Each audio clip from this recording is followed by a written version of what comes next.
안녕하세요. 웃는 치과의사 오원장입니다. 교정장치를 부착하면 여러 가지 불편하고 어색한 점들이 나타나게 되는데요. 우선 교정장치를 부착하면 교정장치가 입술이나 혀에 만져지기도 하고 느껴지기도 하면서 어색함도 느끼게 되는데, 또 시간이 지나면 식사할 때 아프기도 하고요. 음식물이 잘 낀다는 이런 문제들이 생깁니다. 그래서 이런 음식물 끼는 것들을 잘 해결하려면 교정치료를 하는 동안에 구강위생관리, 즉 양치를 되게 잘해야 되는데요. 오늘은 교정치료 진행하는 과정에 있어서 굉장히 중요한 점 중에 하나인 교정치료 기간 동안 양치하는 방법에 대해서 이야기를 나눠보도록 하겠습니다. 오늘 교정과 전문의이신 장진웅 원장님 옆에 함께 하고 계신데요. 안녕하세요. 치과교정과 전문의 장진웅입니다. 원장님, 사실 교정하는 동안에 양치질 하는 거 굉장히 중요하잖아요. 교정치료 하는 동안에 양치를 잘 못하면 어떤 일이 생길지를 시청자분들에게 설명해 주시면 좋겠습니다. 우리가 교정치료뿐만 아니라 그냥 일반적으로 칫솔질이 잘 안 됐을 때, 물론 이제 나이 드신 분들도 충치가 많이 발생하기도 하지만 어린 나이에서는 충치가 많이 문제가 되고,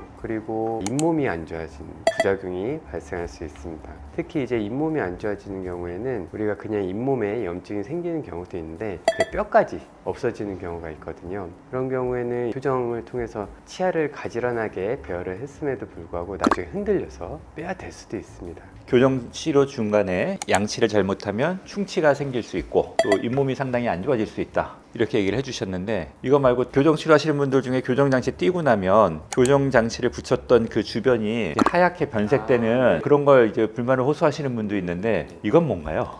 요거는 충치가 발생하기 직전에 탈회화라는 과정을 거쳐요. 그렇게 치아에 탈회화가 발생하면은 치아는 일정한 이제 구조를 가지고 있는데 그런 구조가 붕괴된 겁니다. 그렇게 되면은 치아는 약간 이제 투명한 색깔을 띠게 되는데, 그렇게 탈회화 과정을 거치면서 약간 탁한 색깔을 띠게 됩니다. 그거를 화이트 스팟이라고 하는데, 화이트 스팟. 네, 그런 경우가 종종 발생합니다. 양치질을 잘 못할 경우에. 화이트 스팟이 생기면 이거 어떻게 해야 될까요? 시간이 지나면 색깔이 옅어지는 경우도 있고, 요새는 시제품으로 화이트 스팟을 완전히 제거하기는 어렵지만 크기를 줄이거나 좀 덜 눈에 띄게 하는 제품도 있긴 있습니다. 화이트 스팟이 생긴 경우에는 탈회화 과정을 거친다고 했잖아요. 그거를 다시 재강화시키기 위해서 시제품 중에 투스무스라고, 그거를 사용해도 어느 정도 회복되는 효과가 있고, 화이트 스팟이 너무 심한 경우에는 그걸로는 잘 제거가 안 되는 경우가 있습니다. 그럴 때는 레진, 그 부위를 좀 파내고 치아 색깔 나는 재료로 떼울 수도 있고, 아니면은 라미네이트 같이 씌우는 치료도 가능합니다. 장 원장님, 교정장치를 부착하면 치아 겉표면에다가 교정기가 부착이 되니까 아무래도 여기에 음식물이 잘 끼거나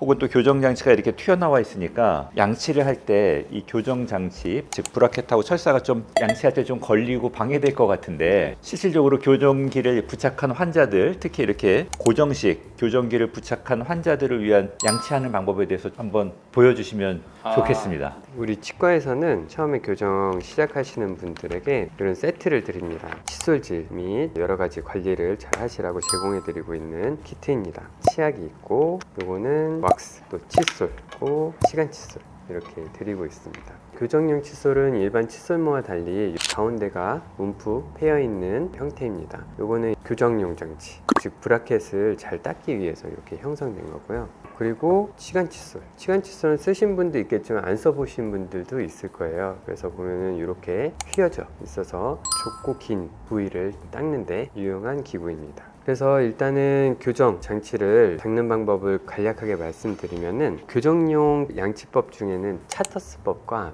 바스법이 있어요. 근데 그런 걸 기억하실 필요 없이 딱 한 가지만 기억하시면 됩니다. 45도로 기울여서 꼼꼼히 닦아주시면 되는 겁니다. 그래서 보면은 이 장치 쪽에 위아래 옆면이 있어요. 장치가 사각형 형태를 갖다 보니까 그 부위를 잘 닦아줘야 되는데, 물론 이제 장치도 잘 닦아줘야 되고, 장치뿐만 아니라 우리가 아까 잇몸 질환도 잘 발생할 수 있다고 했잖아요. 치아랑 잇몸 사이 그 경계도 잘 닦아줘야 됩니다. 일단 치아가 이렇게 있으면은 아래쪽 면부터 시작한다고 하면은 45도 방향으로 이렇게 껴야 잘 들어갑니다. 이렇게 직각으로 하는 것보다 45도 방향으로 이렇게 넣은 다음에 살살살살 진동을 주듯이 닦아주시고 이렇게 쓸어 올려주시면 됩니다. 너무 세게 옆으로 닦으면 또 그게 치아에 안 좋은 영향을 줄 수 있거든요. 우리가 소위 이런 데 이렇게 옆으로 닦다 보면은 치경부 마모증이 되는 치아가 잘 마모되는 경향이 있습니다. 그래서 살살 진동을 주고 거기에 붙어 있는 음식물 잔사 같은 거를 털어내준다 이런 식으로 이렇게 닦아주시면 되고, 그리고 윗방향도 마찬가지로 이렇게 45도 방향으로 들어가서 이렇게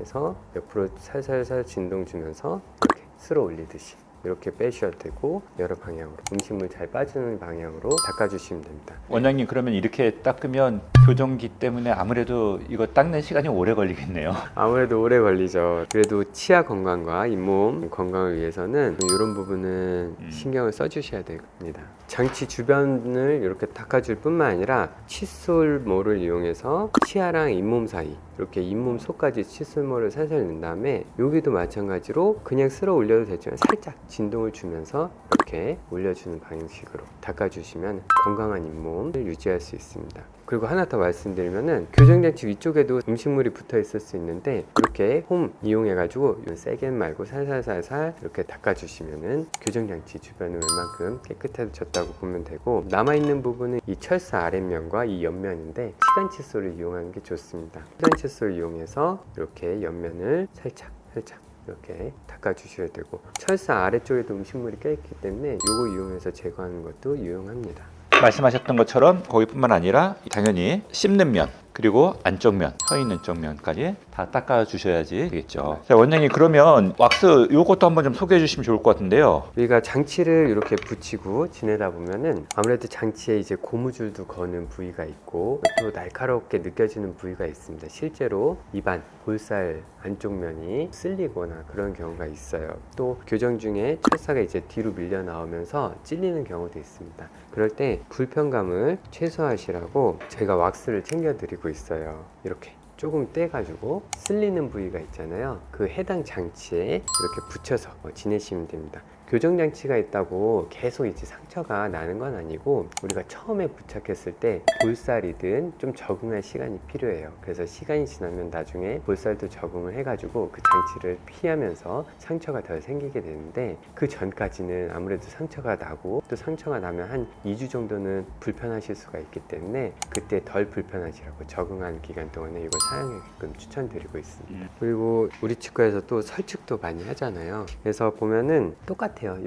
45도 방향으로 이렇게 잘 넣고 이렇게 이 방향을 하고, 이렇게 아래든 위든 음식물 빠져나오는 방향으로 이렇게 여러 번. 그리고 중요한 건 너무 세게 하는 건 좋지 않아요. 뭐 치아나 잇몸에도 안 좋은 영향을 줄 수도 있고, 아무래도 이 치아에는 마모제가 들어가 있기 때문에 너무 빡빡 닦으면은 또 그게 치아 마모를 유발하거든요. 음식물만 제거한다는 생각으로 여러 번 부드럽게 해주는 게 더 좋습니다. 특히 이 앞니 쪽은 접근하기가 어려워요. 그래서 앞니는 이렇게 앞쪽으로 이렇게 세워서 이렇게 살살살살 진동 주고 살살 밀어주는 형식으로 깎아주시면 되고, 아무래도 설측은 바깥쪽에 붙이는 장치와 달리 좀 잘 안 보입니다. 그래서 한계가 좀 있을 수밖에 없어요. 그렇지만 매달 오시면은 잘 관리를 해드리니까 그 부분에 대해서 너무 걱정하지 마시고 집에서 관리할 수 있는 부분을 최대한 해주시면 좋고, 그리고 바깥쪽에 쓰는 치간 칫솔 요거 말고 또 얇은 게 있어요. 설측은 더 이제 공간이 좋아요. 그렇기 때문에 이런 치간 칫솔이 잘 안 들어갈 때 억지로 밀어넣지 말고 좀 더 작은 사이즈를 이용해서 살살 이렇게 해주시고, 안 들어가면 억지로 이렇게 넣거나 하지 않는 게 좋습니다. 억지로 하다가 잇몸도 다치는 경우가 있고, 뭐 치아랑 이 철사 부분이 닿으면 치아가 마모되는 경우도 있고, 그리고 또 장치도 떨어질 수가 있기 때문에 과도한 힘을 주지 않는 게 중요합니다. 장 원장님께서 교정장치를 착용하고 계신 분들을 위한 양치법에 대해서 얘기를 했는데, 중요한 얘기를 정말 많이 하셨는데, 저는 교정 중에 칫솔질 할 때 제일 중요한 점 중에 하나가 너무 세게 닦지 않는다는 점인 거라고 생각을 해요. 왜냐하면 이게 세게 닦다 보면 잘못하면 교정기가 떨어질 수 있거든요. 떨어지면 또 다시 치과에 오셔서 다시 부착해야 되고, 또 그걸로 인해서 치료기간이 증가될 수 있는 점들이 있다 보니까 그 부분이 되게 많이 와닿고요. 또 한 가지는 어쨌든 간에 교정 치료를 하시는 분들이 구강위생 관리를 하는 거는 수단과 방법을 가리지 않고 해야 되는 거잖아요. 뭐 워터픽을 사용하신다든가, 뭐 뭐 치실을 사용한다든가 또는 혀 클리너를 사용하거나 어쨌든 간에 이게 세균과의 전쟁입니다. 음식물 찌꺼기를 제거하는 거고요. 그래서 그런 점에서 부지런을 좀 떠셔야 된다. 그럴 수밖에 없다라고 말씀을 드리고 싶습니다. 원장님, 그럼 지금 얘기해 주신 것처럼 아마 칫솔질을 하게 되면 이게 시간도 많이 걸리고 우리 교정 환자분들은 좀 번거롭다고 느낄 수 있을 것 같은데 이거 매번 이렇게 해야 될까요? 칫솔질하는 게 원칙적으로는 식사 후에 음식물이 잔류되어 있는 걸 제거하기 위해서 하는 거기 때문에 식사 후에 바로바로 하는 게 원칙입니다. 그렇지만 요새 바쁘다 보면은 매번 닦기가 어려운 경우가 있습니다. 그래도 최소한 한 번 정도는 잘 닦아주시는 게 좋은데 그게 언제냐면 주무시기 전에 음식물이 제대로 안 닦여지고 남아있는 상태에서 잠을 자게 되면은 잠자는 동안 침 분비가 적어집니다. 이렇게 침 분비가 적어지면은 충치도 잘 생기고 잇몸 질환도 잘 발생합니다.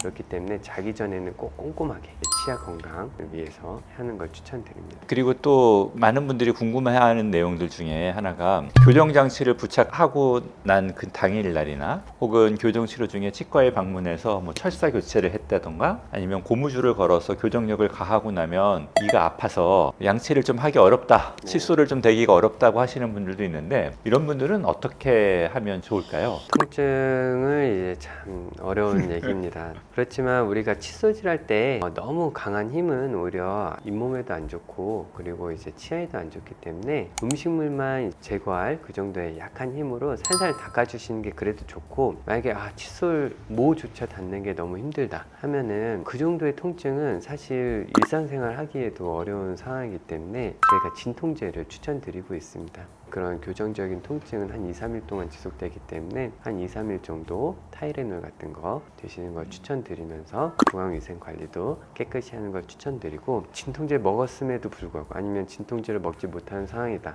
하면은 최소한 가글이라도 좀 열심히 해주시는 걸 추천드립니다. 근데 사실 교정 치료하는 동안에 너무 치아가 아파서 양치를 못할 정도로 불편함을 호소하셨던 분은 많지는 않은 것 같은데 보통 처음에 시작할 때 한 달 정도는 좀 고생하시는 걸 보는데 한 두세 달만 지나도 그냥 뭐 음식 가리지 않고 오히려 너무 단단한 거 질긴 거 드시고 오셔서 장치 떨어져서 오시는 분들이 많아서 어쨌든 간에 교정 치료하는 동안에 그렇게 심한 양치를 못할 정도, 이를 닦기 어려울 정도의 통증이 있지는 않다고 생각하는데 만약에 그렇게 좀 불편함이 그래도 있다라고 생각하시면 우리 장 원장님이 소개해 준 방법대로 하시면 좋겠네요. 교정 치료를 할 때 최근에는 잇몸뼈에 스크류 식립을 많이 하거든요. 이 스크류 식립을 했을 때 구강위생 관리하는 게 되게 중요한데, 왜냐면 이 스크류가 양치를 잘 못하면 동요가 오다가 결국 빼고 위치를 옮겨서 재식립을 하는 경우들이 종종 있습니다. 이게 잘 탈락하는 이유 중에 하나가 양치가 잘 안 돼서 그런 경우들이 꽤 있습니다. 우리가 보통 이렇게 스크류가 식립돼 있으면 이 부분을 양치를 할 때 조심해서 하셔야 되는데 많은 분들이 막 이렇게 닦는 거죠. 그러다 보면 이 스크류를 잡고 흔드는 힘이 전달되는 거예요. 그래서 이걸 닦을 때는 약한 힘을 잡고 이 주변을 이렇게 그냥 살살 해서 닦아주는 거죠. 그래서 스크류 주변에 있는 음식물 찌꺼기들만 제거하는 정도로 이렇게 닦아주시는 게 좋겠습니다. 치실은 교정하시는 분들 사용하기 좀 어렵잖아요. 철사에 걸리니까. 맞아요. 그래도 할 수 있으면 하는 게 괜찮죠. 그렇죠. 교정 끝나고 나서 문제가 되는 부위가 치아랑 치아 그 인접면이 많이 썩어 있는 경우가 있거든요. 그래서 이런 부분이 잘 안 닦이기 때문에 이런 부분을 해주는 게 좋은데, 치실은 넣을 수 있는 만큼만 너무 힘들게 하기보다는 이렇게 인접면 사이 이렇게 들어갈 정도는 되거든요. 그 부분만 살짝 하시는 정도로 하시면 되고, 또 너무 무리하게 하시다가 고무줄이 빠지거나 아니면 장치가 떨어지거나 할 수가 있기 때문에 그 정도만 해주시면 되고, 주기적으로 오셨을 때 검사를 해드리니까 그 부분은 너무 걱정 안 하셔도 될 것 같습니다. 오늘은 우리 장진우 원장님과 함께 교정장치를 부착하고 계신 분들을 위한 구강위생 관리에 대해서 알아봤습니다. 저는 오늘 이야기를 나누면서 마지막으로 드는 생각이, 우리가 음식물들을 잘 제거하는 게 칫솔질, 양치질의 목적인데 애초에 제거가 어려운 음식은 좀 피하시는 게 좋겠다는 생각을 좀 하게 되네요. 그래서 너무 끈적거리는 음식들, 너무 달콤한 것들, 이런 것들은 좀 피하시는 게 교정하시는 분들에게 큰 도움이 될 거라는 말씀을 드리면서 이만 여기서 마치도록 하겠습니다. 시청해 주셔서 감사합니다.